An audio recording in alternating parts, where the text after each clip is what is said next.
இந்த துணியில் நீங்கள் என்ன செய்யணும் அப்படின்னா, இந்த மோதிரம் எடுத்து வச்சுக்கோங்க, இந்த காயின் எடுத்து வச்சுக்கோங்க, இந்த இலையில எழுதியிருக்கீங்கள, இந்த இலை எழுதுனதுக்கப்புறமா இதையும் எடுத்து வச்சுக்கோங்க.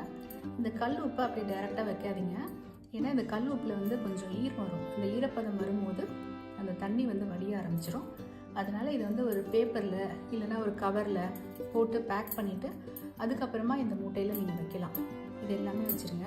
இதில் வந்து இல்லாத ஒரு பொருள் வந்து நம்ம போடணும். அது என்ன அப்படின்னு பார்த்தீங்கன்னா வசம்பு. வசம்பு அப்படிங்கிறது குழந்தை வச்சுருக்கவங்க வீட்டிலலாம் கண்டிப்பாக இருக்கும். அப்படி இல்லைனாலும் நீங்கள் நாட்டு மருந்து கடையில் வாங்கிக்கலாம். வசம்பு ஒரு துண்டு எடுத்துக்கோங்க, அதையும் இதில் வச்சுருங்க. இது எல்லாமே வச்சதுக்கப்புறமா இந்த துணியை ஒரு மூட்டை மாதிரி கட்டிடுங்க. கட்டிட்டு பூஜை அறையில் வச்சுட்டு நல்லா சாமியை கும்பிட்டுட்டு தூபம் தீபம் எல்லாமே காமிச்சிருங்க. மேலே ஒரே ஒரு பொட்டு வச்சுருங்க, மஞ்சள் குங்குமம் வச்சுக்கோங்க. வச்சுட்டு உங்களோட நிலவாசப்படி இருக்குது பார்த்தீங்களா, நிலவாசப்படினாலே நிறைய பேருக்கு வந்து